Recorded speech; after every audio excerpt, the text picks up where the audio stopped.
Hello. Hello from all you people up north who are getting dumped with snow. I've seen so many pictures on Facebook and it looks so cozy. In For those of you that are able to be indoors and by a fire, not having to work out in it. Hi, I'm Kathy. This is Kathleen's Odyssey live broadcast. This is my sixth live broadcast that I started right around the first of the year.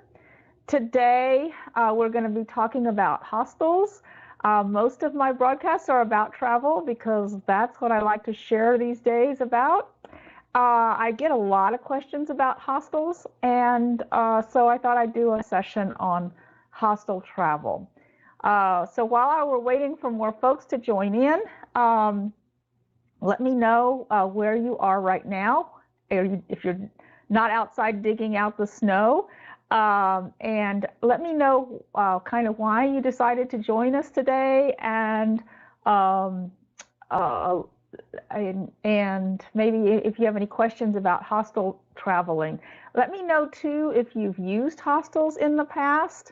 I know that there's several people on here that have used hostels, but there are a lot of people out there who think that hostels are not for people that are over about 30.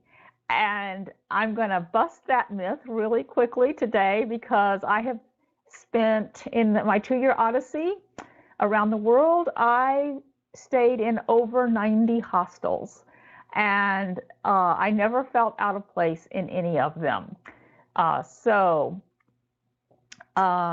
let me know the things you want to know about hostels. And if I don't know, I think my friend Annie in England, who is older than I am. I'm sorry, Annie, I shouldn't have said that.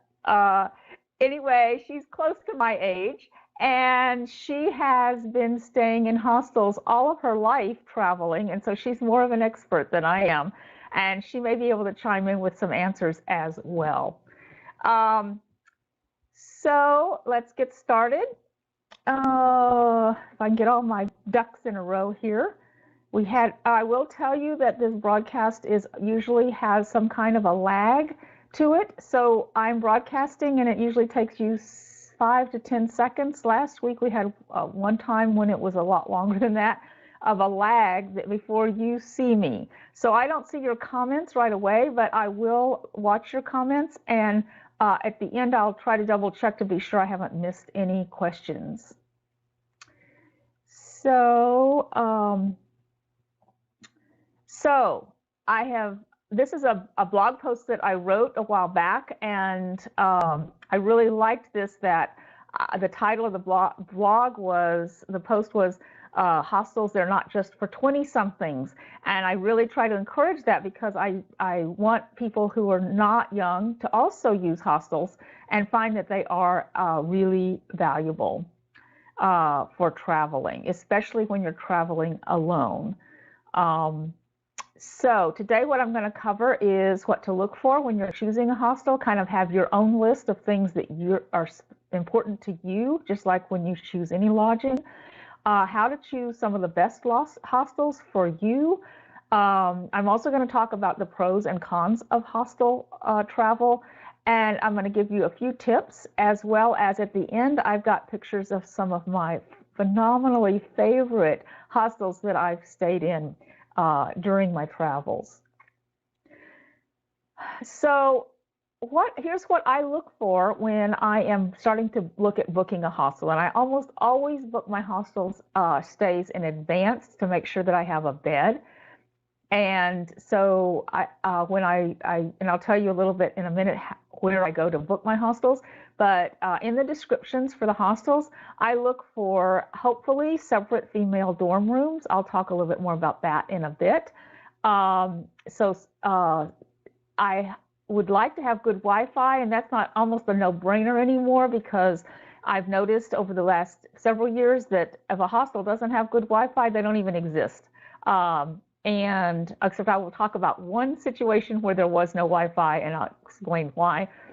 But a hostel can't compete if they don't have Wi-Fi these days. So you're pretty well set that they're going to have good Wi-Fi. if they're in a fairly remote location, they may have spotty Wi-Fi.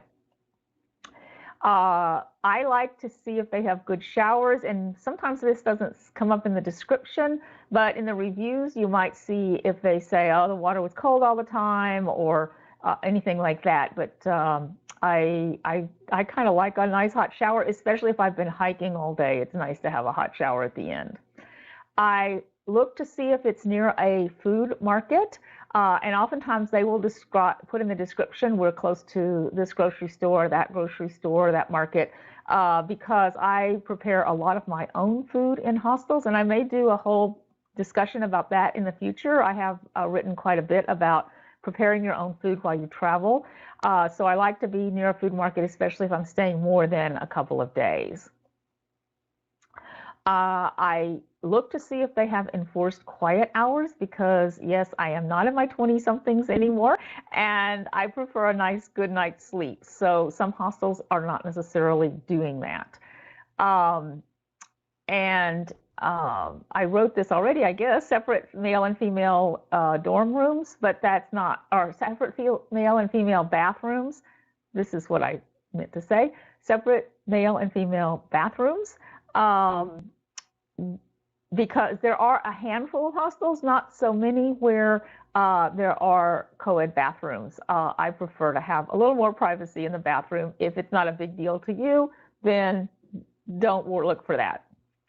I also look to see if they are affordable for me. And what that had meant for me when I was traveling in Europe was I kind of hoped to find something that was under about 20 euros. And I couldn't always do that when I was in Copenhagen in the summertime. That was impossible, but I tried to, that's what I'm looking for. I don't know what's going to happen after COVID lifts. We may end up with a lot more expensive hostels, because many of them have had to be shut all this time, and they're going to have to make up some of that money. We'll see what happens. The one thing about the affordability is that in Europe, it is very difficult for me as a solo traveler to find good places to stay that have a reasonable cost for me in order for me to stay within my travel budget, which is pretty low. So, and I'll talk more about solo versus traveling with other people in a bit. So in the photographs that are with the description of the hostels, I look for a reasonably useful kitchen, because again, I cook in hostels a lot, and I may not get something like this, which is a hostel kitchen. Look at that beautiful kitchen there was like 5 or 6 bays, cooking bays. So each group of people had their own little area with their own stove. The sinks we shared, but there were several sinks, and it was a really spacious place. You're not going to get that in most hostels, but this was a phenomenal one. This is a little more typical of a hostel. This was in Spain, and this is another one, a little bit less roomy, but it was a much smaller hostel. There were not very many beds in this hostel, so you wouldn't have very many people in the kitchen at one time. So I kind of look to see if there's, it looks like that it's got a kitchen that's got, a few things in it that are useful. That may not be important to you. I look for nice open common areas and dining room areas. So here's some examples. This was in Ireland in a hostel. Places that I can hang out, because I sometimes stay in hostels for longer than a few days, and I may have days when I just want to stay in the hostel and rest or relax, and it's nice to have someplace beside your bed to go. So this was a nice little hangout area in a hostel in Spain. And this was where basically my office was in Kyrgyzstan. This is a yurt-shaped outdoor hostel. It just had a roof over it and a beautiful couch. This is a couch way back there in the background. And I sat on that couch and did a lot of my initial work on my Kathleen's Odyssey website while I was in Kyrgyzstan. And I've got more pictures of this hostel later on in the broadcast. Let's see, where are we? Oh, and this is a nice outdoor area in a hostel in northern Spain. This is a dining room. This is the dining room of the hostel that had that beautiful kitchen. So you can imagine this was a beautiful hostel. and see how much room there was in there. You could do COVID dining in that one. Boy, I tell you what, that was a really spacious, beautiful hostel with beautiful windows and lots of nice lighting. And this hostel was in Ireland at Christmas time, and it just reminded me of the Harry Potter movie, because it was in an old convent girls' school. So it had this feel of being in a boarding school type hostel, and this was the dining room there. I look for space between the bed. In the pictures, I look at the dorm rooms and see if there's space between the beds. Some dorm rooms can be really crowded, and if you're going to stay for very long, that's a problem. These beds are spaced pretty close together, but I was only going to be in this hostel for one night, so it was not a big deal for the beds to be so close together. You will notice in this hostel there's no bedding. That was because it was a pilgrim's hostel on the Camino, and many of those hostels don't have bedding. But look there in the background. Do you see there? That's a triple bed, it's a triple bunk. And I don't like those. If there's a lot of those in a hostel, I don't stay there, because no matter which bed you're in, it's a pain. So I do avoid those.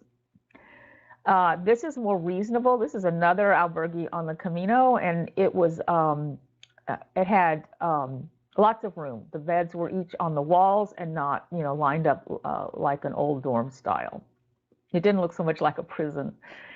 And this is another, you'll see this coming up more and more in hostels, is these beds with curtains or some kind of privacy, ability to have more privacy. I love those hostels because I could go in there and if someone else has a light on, I don't see it. They're a little bit quieter and I have more privacy. I like these kind of setups in hostels, and you're seeing them more and more in the newer hostels and the ones that have been renovated.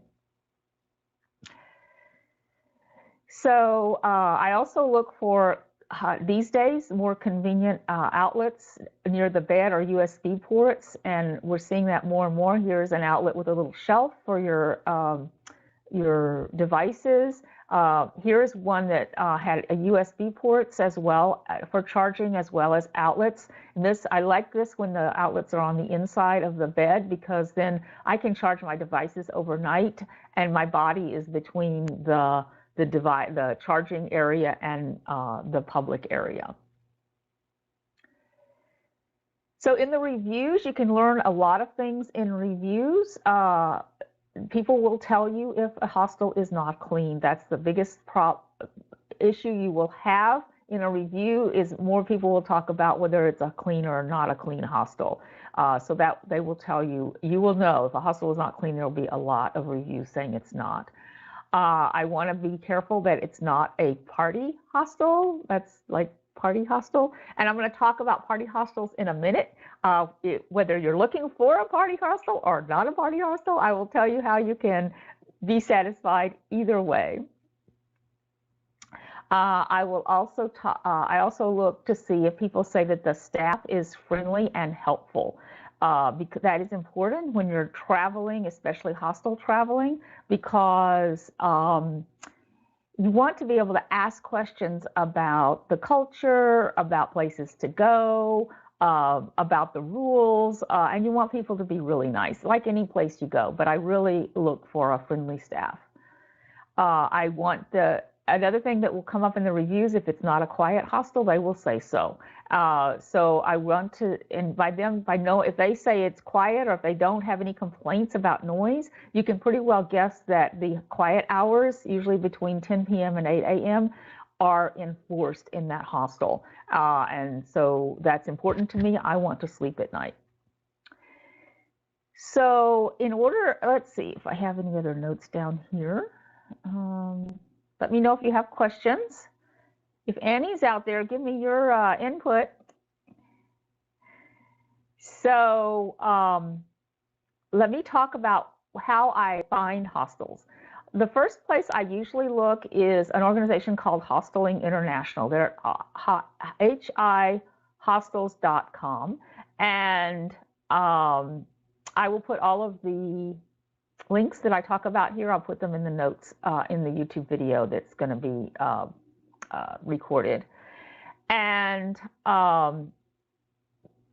then and within high hostels, many countries will have their own kind of sub-hostel organization that are members of high hostels.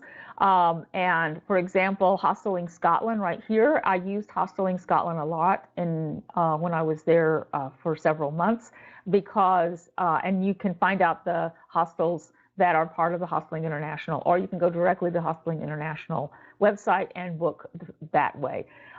If you're going to do much hosteling, you should join Hosteling International because you get a better rate at their hostels. It's usually at least 10% off, and sometimes you get special deals. I also get if I'm going to be someplace like I was in Hosteling Scotland for a while, and so I got on their mailing list because I was there in the wintertime, I kept getting these emails giving me 25% off my stays because it was wintertime and they were trying to get people to come stay in hostels. It's a great time to go hosteling because many nights in the wintertime in these northern countries, you will have a whole room to yourself quite frequently, even though you book a dorm room. So, I love low season traveling to a certain degree, and there's some advantages to it. There's there's a couple other booking opportunities for you to look for hostels. One is looking for independent hostels, and you can find those at these sites. Booking.com, of course, is great for looking for all kinds of lodging, everything from apartments to hostels to camping places. But Hostel World and Hostel Bookers is two that specialize in hostels that are independent. And by independent hostels, that usually means that they are not members of a hosteling organization like Hosteling International or one of the country hosteling organizations. I will go back and say that nice thing I like about Hosteling International is that they have pretty stringent requirements for their hostels to be members of their organization. Like they require things to be clean a certain way. They require certain rules within the hostels. They have pretty high standards. So if you book through High Hostels or one of their organizations, you're pretty well assured that you're going to get a nice hostel in most cases. So, but in independent hostels I've also used, but then I also check the reviews and the descriptions a lot more carefully just to make sure that the preferences that I have for a hostel are met. I also check out where these hostels are on the map, and I would like to be sure that they are going to be near places that I'm going to be visiting. How far are they from the bus station? Is it easy to get there when I arrive? That kind of thing. I also get referrals from people oftentimes, especially if you stay in hostels. Someone will tell you, if you tell them where you're going, you say, I'm going to Brussels, they'll say, oh, there's a great hostel, so-and-so, you should stay in that hostel. It was really a wonderful place to stay. So you can get personal referrals as you travel. And I also make inquiries. And the way I do this is either before or after I book the hostel, I will find out some things. If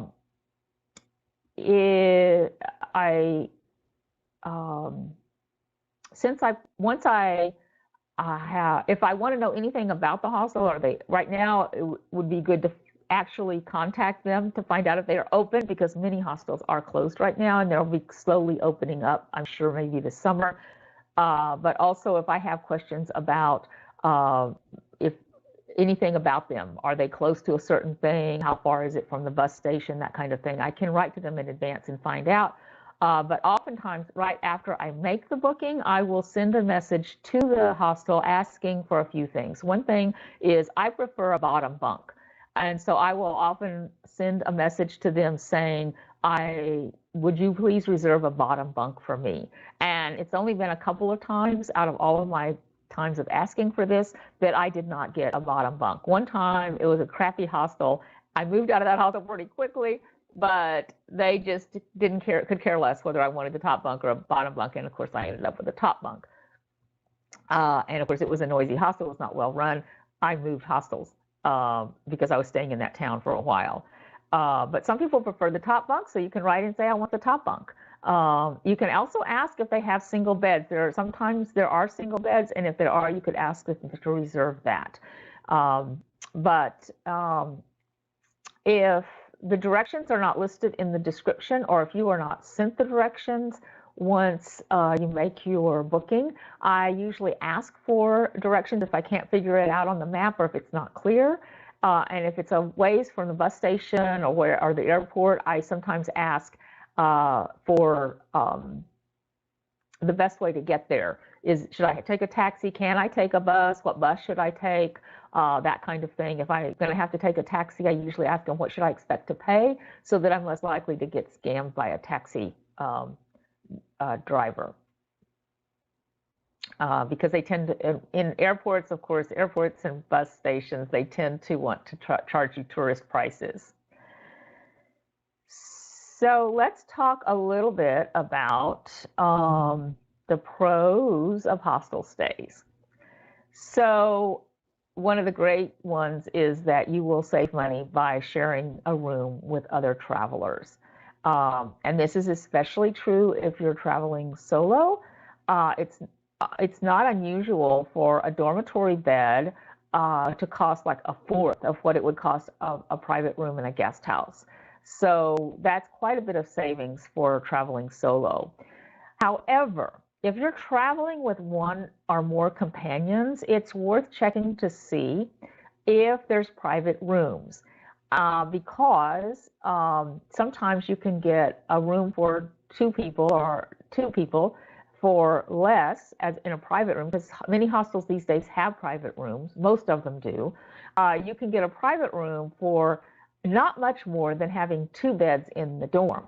So that is an advantage of hostels. But I also learned through experience that also three-star hotels in Europe oftentimes are not, if you have two people sharing the cost, two people are not much more than two beds in a hostel either. So look at the prices. You may be able to get a private room.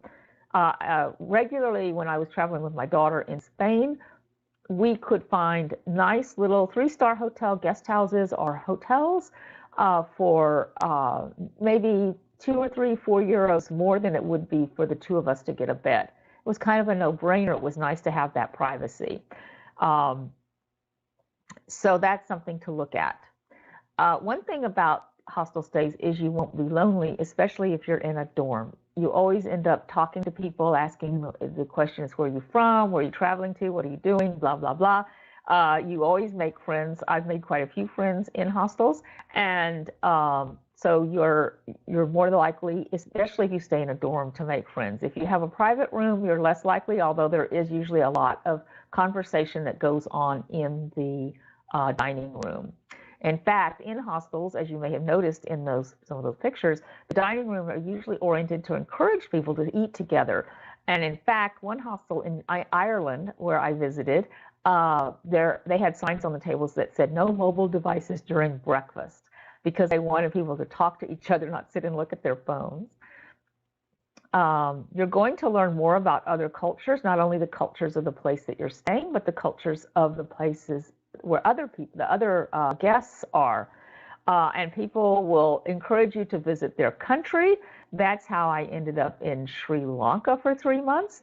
And they will oftentimes offer you a place to stay. And that's how I ended up as a guest with my friends Cathleen and Jerry in Ireland, in their guest house, in the back of their house, for a couple of weeks.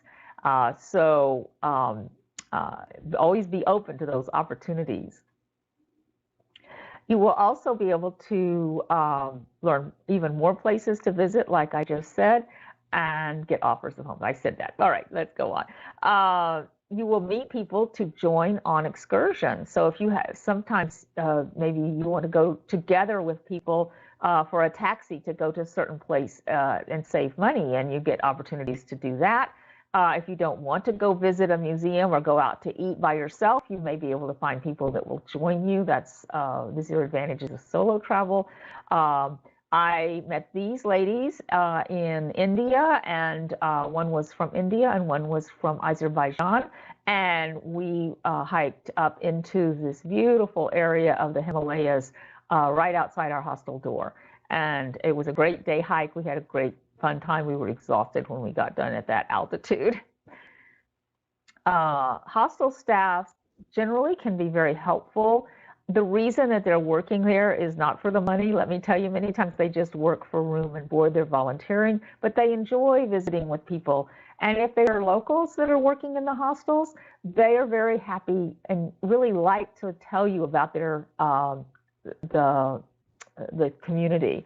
When I walked into the Killarney Hostel, Black Sheep Hostel in Ireland, I just mentioned to the young man who was checking me in that I like to knit, and if he knew any knitters, I would like to meet them. And he says, "My mom knits." And I ended up meeting his mom. I went on excursions with her. She came by and fixed us hot toddies one night, and it was a great experience. So the staff can be very helpful. They know that you're on a budget, so they're not going to try to sell you some tour that's really expensive. And many of them offer economical tours right there directly from the hostel. In rural areas, they know all the hiking and biking trails and often have maps. I've been in hostels where they had topo maps pasted all over the walls because most of the people there were walking or biking. And sometimes hostels will sponsor special events like barbecues or excursions or movie nights. And so that's another nice thing. And last but maybe not least is that you get a free maid. Just like staying in a hotel, the only thing you have to do is keep track of your stuff. If you fix something in the kitchen, clean up your stuff in the kitchen, but you don't have to do the deep cleaning in the kitchen. You don't have to dust. You don't have to clean the bathroom. You're on vacation and you don't have to do any of that. There used to be, if you stayed in hostels back, say, in the 70s, there was often a rule that you would stay for an hour extra in the morning and do an hour of volunteer work, which usually involves some kind of cleaning. But I was never in a hostel I don't think they do that anymore. I never was in a hostel that required that. So here are a few cons of hostel stays, and maybe some of you that have stayed in hostels and had a bad experience, maybe you would like to chime in on any of the things that you thought were not great. But you do have a lack of privacy. That kind of goes without saying. So that's the reason I like some room between the beds, and I like to stay in female dorms. And talking of that, some hostels don't offer gender-specific dorms, and you can always check that out and make that on your reservation. You usually reserve either a mixed dorm, a male dorm, or a female dorm. If you walk in without a reservation, you may only have mixed dorms to choose from if they have anything at all. It's pretty important, especially in busy times, to book in advance. Sometimes bathrooms are shared, I'm sorry, most of the time bathrooms are shared, but they're usually gender specific, but they're often down the hall. So if you have to get up and go to the bathroom in the middle of the night, you're going to have to go down the hall. And so that is something to also consider. Most dorms only have bunk beds. There are a few that have single beds, but not very many. People do snore, and if this is unacceptable to you, you should keep earplugs with you. As a woman, I try to reserve a room in a female-only dorm mainly because there tend to be fewer people who snore. Sorry, it's more of I've discovered with experience that particularly I do try to, that particularly women are less likely to snore than men. Having stayed in a lot of hostels with both mixed dorms and with female dorms. So I prefer a female dorm for that reason. Sorry, guys.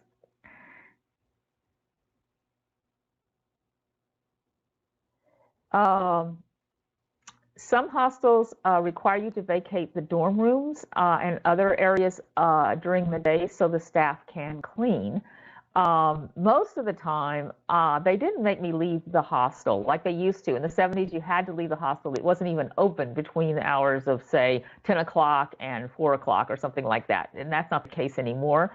Sometimes they can't check you in, of course, until later in the day. But when I was staying there for several days, they usually let me stay either if they were cleaning the common areas, I could stay in my room, or when they came to clean the rooms, I usually moved and said, is it okay if I stay in the common areas? But it's a good idea to check. Just tell them that you're just hanging out or, just reading or knitting or whatever you're doing. And they don't usually mind, but the staff does appreciate if you check. But always, the kitchen oftentimes will have cleaning hours that they're closed by. Please abide by those because that's the way that kitchen stays so clean. When you arrive, sometimes you have to put your sheets on your bed. That's not a big deal to me.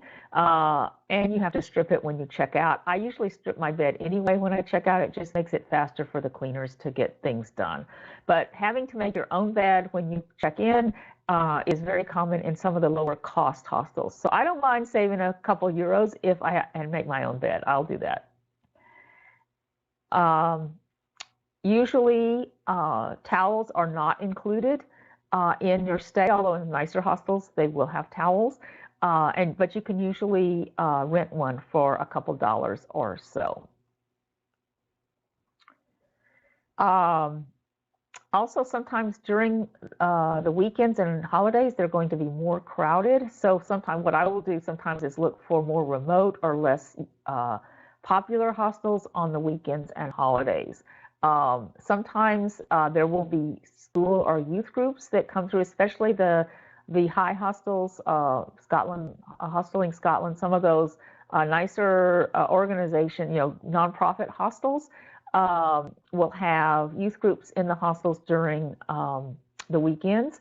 And they will create a little more noise than usual, but the times that I've encountered these, the chaperones have done a really good job of keeping the children quiet. A group is usually assigned to its own area of the hostel. They're not going to be invading your dorm space, especially if there's children, because children are not allowed to be in dorm rooms without a parent. So you're not going to feel like you're sleeping with a slumber party, but that does happen sometimes. You do need to be a little more security conscious. You need to watch your belongings a little bit better. Linda wrote on her comments that she was concerned about things getting stolen. They had some problems in Ireland. You can have problems anywhere. I had only some insignificant theft in Copenhagen, of all places. And she says that mixed dorms were where those happened. I think they can happen anywhere. But of course, you're going to have to be a little more watchful of your valuables because it's real easy to just lay your phone down and leave and then come back in just a minute and they can be gone. And it's hard to figure out who may have stolen it. But I've had nothing of value stolen at all.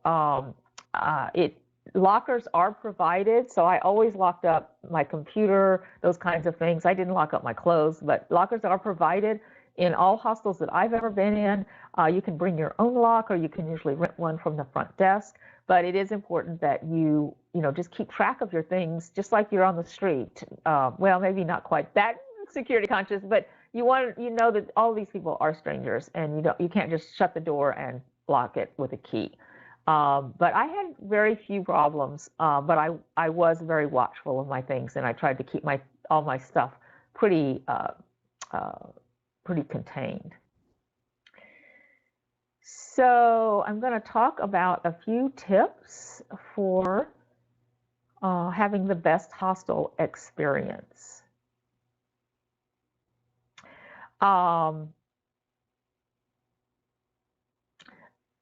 The more beds that are in a dorm room, the cheaper the bed is going to cost. So you can look when you're doing your reservation, you will see that there's a 4-bed dorm room, and it's going to be maybe €1 or €2 less than a 8-bed dorm room. And if you're up to a 16-bed mixed dorm room, you're going to get the cheapest rate, but it's going to be the most crowded, the most noise, usually, and if it's a mixed dorm, it's a lot less privacy. So I look at that in the when I make my reservation. And then that's another reason why it's good to do your reservations, because then you have more choices. If you just walk in, you may get a bed, but it may not be the best one. Most hostels have female-only dorms. Not as many have male-only dorms. I find this interesting. I don't know why. So again, you want to check to see which of those you prefer, and again, you're going to pay for probably whatever your preference is. I also looked at the dorm pictures, and if it looked like the beds were reasonably spaced apart, or if there were curtains on the bed, then I might choose a mixed dorm room if I could save a few euros. I'm always looking for saving a buck. If you're traveling with a group, again, it might be good to see if there's a private room available. And if there isn't, sometimes if you have a group, say you have 4 or 5 of you people, 3, 4, 5 people, and maybe there are some 4-bed dorms or 6-bed dorms, you could contact the hostel directly and say, we've got 5 people, can we get a room? And they might give you a 6-bed room for cheaper than the cost of 5 beds sometimes, especially if they're not very busy. So it's worth checking to see if you can get a better, and then your group will have their own little dorm together. And I talked about private rooms already, but keep in mind that you do meet more people if you're in the dorm and make more friends. There are such a thing now as 5-star hostels. Just Google it, like put in 5-star hostels in whatever country you're visiting. Some of them are real resorts. They have spas attached to them. They have swimming pools. They have all kinds of events. They do tend to be more on the party hostel side, but there are some really nice hostels out, beautiful settings. So you might look for that. So let me talk a little bit about party hostels. So you decide, you're the one that has to decide if you want a party hostel. Sometimes the description itself will tell you this is a party hostel because that's the clientele they're aiming for, and that will warn people who are not partiers that are not partiers away. But many times you will see that a hostel will say specifically, this is not a party hostel. That means that they enforce quiet hours. They don't allow people to get rambunctious, and it's going to be a comfortable, quiet place to stay. So in the description, you can find out a little bit about them. The thing about party hostels is they're going to tolerate a lot more noise and alcohol consumption on the premises, and they tend not to enforce quiet hours. So one thing you can do is if you look at the photos that are attached, and here, let's see if I go, oh, here we go. Here we go. If you see photos like this, and these are a few party hostel photos that were on hostel booking websites, these are party hostels, and if you don't want to be there, don't. Most of the people that are partying are young people. There are a few occasionally older people that join in, but generally it's going to look like this. So that will give you an idea. Another thing is, another hint that it's a party hostel is that it has a bar. Some hostels will have bars attached to them, or part of their hostel, or part of their cafe downstairs. There'll be a bar. And they will advertise that, and that's another indication that it is a hostel, a party hostel. I just added this morning, I added this one last tip. If you're leaving early, have an early flight or something, or you arrive late at night, there's a couple of things that I tend to do, and I appreciate it when other people do it. If you're coming into the dorm room, if you're leaving early in the morning, then the night before I put everything together almost as if I could, so that I could just practically walk out. All I need to do is, like, you know, put on some other clothes, brush my teeth, and leave. I make my lunch in the kitchen and have it ready the next day. so that whatever I need, I have ready to go. So that all I have to do when I get up in the morning and the room is all dark is I just grab my pack. I make sure that I've got all my belongings and I make sure that all that's together the night before, and I just go out into the hallway. And then from there, I can go to the bathroom and change my clothes, brush my teeth, get ready to go. I can finish packing. There's usually a common area that's no problem with finishing packing up my stuff. And I haven't rattled around a lot of plastic paper, a lot of plastic and a lot of noise, trying to see my way in a dark dorm room. And the same kind of goes in reverse if you're arriving late at night. Before you go into the dorm room, go ahead and change, go into the bathroom and change, brush your teeth, get ready. So all you have to do is slip in, find your bed, go in and just go to bed. And I had a lady do that one time in a dorm. We were the only ones in the dorm room, and she arrived at like, I don't know, 1 o'clock in the morning. And she actually left right away early in the morning. She had a really early flight. She just wanted a few hours sleep, she said. But she was like that. I barely knew she was there, and I really appreciated it. So if I am only going to reside a night or two in a hostel, I'm usually not that picky about the facilities because I go, oh, I can handle it that long. But the longer I'm planning to stay, like I stayed in Oban on and off for like 5 weeks in a hostel in Oban, Scotland. I stayed in a really nice hostel because I was going to be spending a lot of time in that hostel and putting up with a lot. So I balanced the cost with comfort and how long I'm going to stay. And I really ended up in some really very special places. And here are a few of those.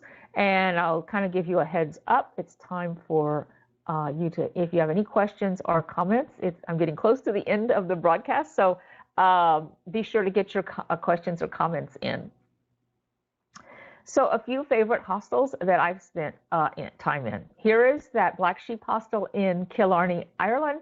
And this was the place where the young man introduced me to his knitting mother, and I went to her house and knitted, and it was great. One of the things that I liked about this was the place that had the beautiful thick curtains on the beds.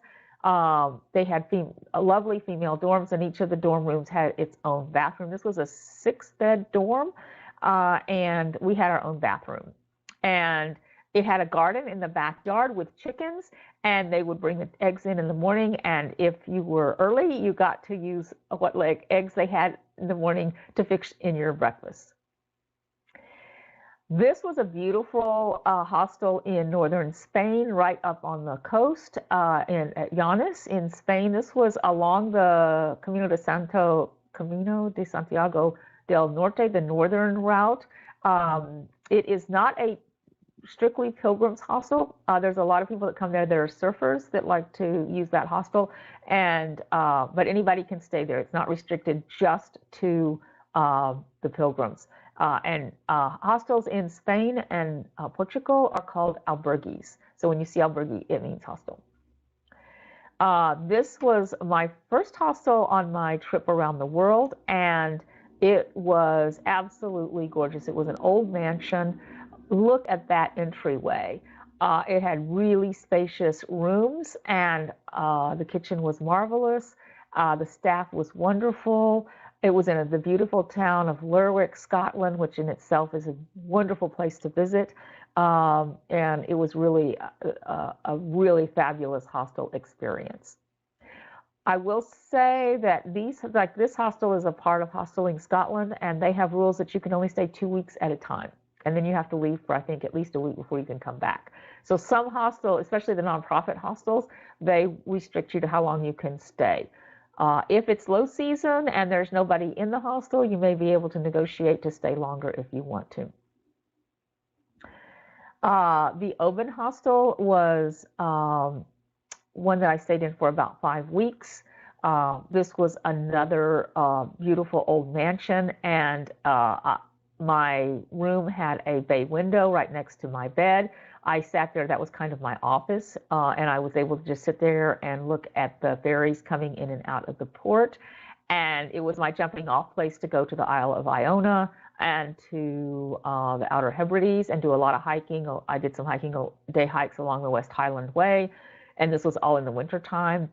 And I saw some fabulous sunsets out of that window. This is actually a hostel. This hostel is very remote. It's out in the Outer Hebrides, and most people that stay there, I think this is a hostel where you have to be walking or biking in order to stay there. But it has 13-inch thick walls.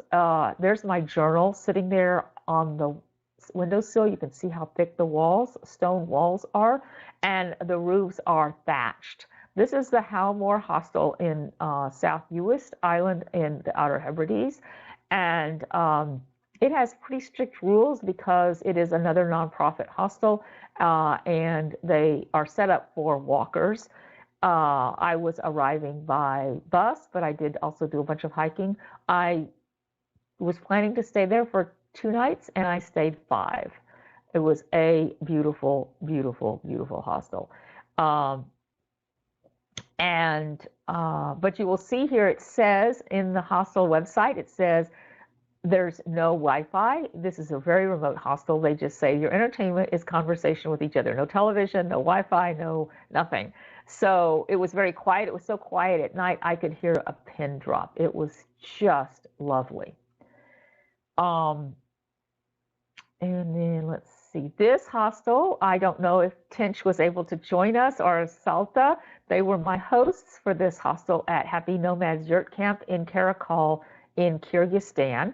And it was a yurt that I stayed in, a really traditional yurt with wool walls and felted wool walls, and it was so quiet inside, and the beds were all single beds. They were very comfortable, and in the mornings, look at this breakfast. They served me a breakfast like this every morning.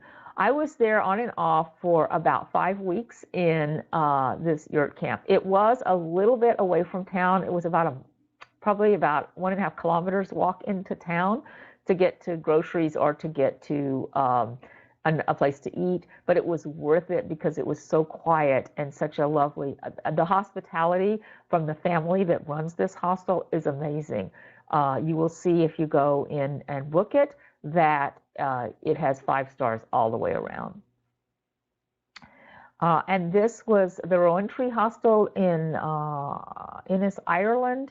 Another lovely hostel. It used to be a gentleman's club a long time ago, so it has some of the atmosphere of being in an old gentleman's club. And my room was like right on the river, overlooking the river. I'd look out and there was the river. And I was there right before Christmas time, so it was quite festive. If Deborah is on with us this morning, this is the hostel we met at because Deborah was living close there, and we were able to meet.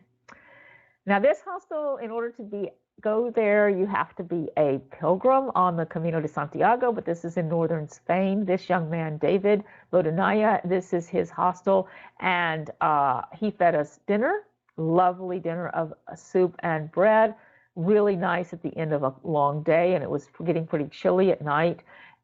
He fed us breakfast. He washed our clothes for us, and it was just a lovely place. He was a lovely host. And if you're going to do the Camino de Santiago Primitivo route, you definitely should make sure that you stop at this hostel along the way.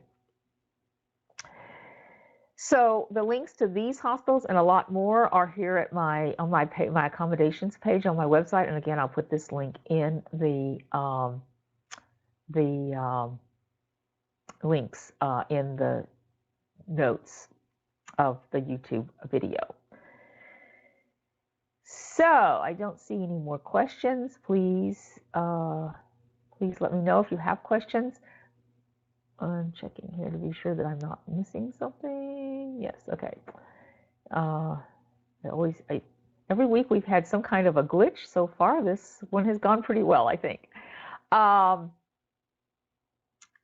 So that's my discussion about hostels. I do encourage, if you're traveling, that you look at hostels. I didn't use hostels as much when I got to India and Asia because the guest houses in those places were, and I could have a private room, the guest houses were as cheap as cheaper actually than the hostel beds in Europe. I generally stayed in hostels in Europe just because a room was so expensive. But in some of the countries where the dollar goes farther or the euro goes farther, you're going to get a pretty good deal on a private room. And so I take advantage of that because it is within my budget to do so. Next week, I think we're going to be talking about food. My daughter may join me. I'm not sure. We're kind of in limbo right now here in Scottsdale, Arizona.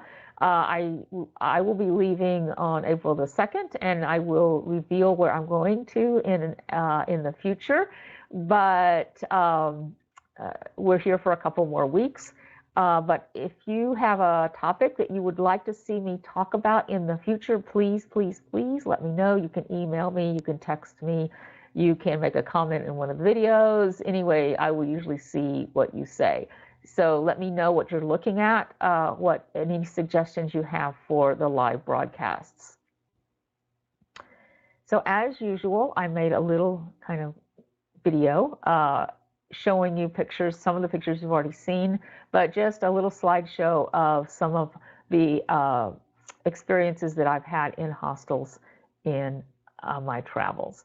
So I'll say bye for now. Thanks for joining me. If you found this interesting or know somebody that might also find it interesting, let people know. I will be rebroadcasting again this evening, 6 o'clock Pacific time. And everybody is welcome to join in. Share on Facebook and on YouTube. Please like and subscribe to my videos. That way I get more people watching. So we'll talk to you later. Enjoy your Valentine's Day.